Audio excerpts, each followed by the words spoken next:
Good morning. कसे आहे सगळे? माझी आवडती संदीप माहेश्वरीची गोष्ट. जय वीरू. दोन मित्र असतात.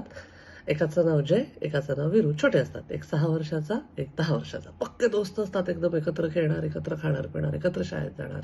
एकदा सुट्टीच्या दिवशी खेळता खेळता ते गावाच्या बाहेर जातात. लक्षातच नाही राहत त्यांच्या की आपण बरंच दूर आलाय आणि अंधार पडायला लागलेला असतो. पण खेळता खेळता बाहेर बाहेर जात तो एक मोठा जो मुलगा असतो 10 वर्षाचा, तो चुकून कठाडा नसलेल्या विहिरीत पडतो. त्याला पोहणं येत नसतं. तो खूप जोरात हेल्प करता ओरडतो. मदतीसाठी कोणीच नसतं त्याच्या आसपास. आता हा जो 6 वर्षाचा मुलगा असतो, ह्यालाही कळत नाही काय करायचं. हा किडूक असतो. तेवढ्यात त्याला तिथे बाजूला एक बादली आणि त्याला दोर बांधलेला दिसतो. तो ती बादली त्या विहिरीत सोडतो. म्हणतो ह्याला पकड, आणि त्या मुलाला जोर लावून जितकी शक्य असेल तितक्या ताकदीनिशी तो बाहेर काढतो. मग बाहेर आल्यानंतर भेटतात.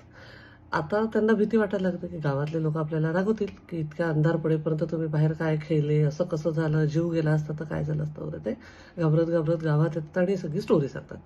गावातले कोणीच त्यांच्यावर विश्वास ठेवत नाहीत. त्याच्यामुळे त्यांना कोणी रागवत पण नाहीत.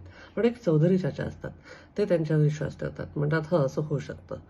गावातले सगळे म्हणतात की कसं शक्य आहे, तो मुलगा बादली भरलेली उचलू शकत नाही, तो त्या मुलाला कसं वाचवेल, एवढा 10 वर्षाचा हट्टाकट्टा मुलगा. ते म्हणतात पण ते सांगतायत तर तसं झालं असेल ना. म्हणतात कसं झालं असेल? म्हणजे काही नाही, त्यांनी बादली टाकली, त्यांनी बादलीला धरले, यांनी ओढलं. पण इतकं सोपं नाही आहे.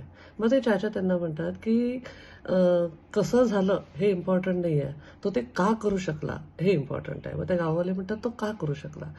तर ते चौधरी चाचा सांगतात जेव्हा की तो त्या मुलाला ओढत होता, वाचवत होता, त्यावेळेला तिथे दूरपर्यंत आसपास कोणीच नव्हतं त्याला हे सांगायला की तू हे करू शकत नाहीस. खूपदा आपल्या लाईफमध्ये पण अवतीभोवतीच्या लोकांच्या सल्ल्यानुसार आपण आपल्या क्षमता पूर्ण न वापरता मध्येच गिव्हअप करतो, किंवा आपण स्वतःवर विश्वासच ठेवत नाही. आपल्या आतली जी स्ट्रेंथ आहे त्याच्यावर आपण विश्वासच ठेवत नाही. तर त्याला तिथे पाय ओढणारं कोणी नव्हतं, किंवा तू हे करू शकत नाही हे सांगणारं कोणी नव्हतं. म्हणून त्यांनी हे मिरॅकल करून दाखवलं. आपल्या लाईफमध्ये आपण असं करू शकतो. निगेटिव्ह सल्ल्यांना दुर्लक्ष करायचं, आपल्या गट फीलला फॉलो करायचं आणि आयुष्यात पुढे जायचं. Stay blessed. I love you all.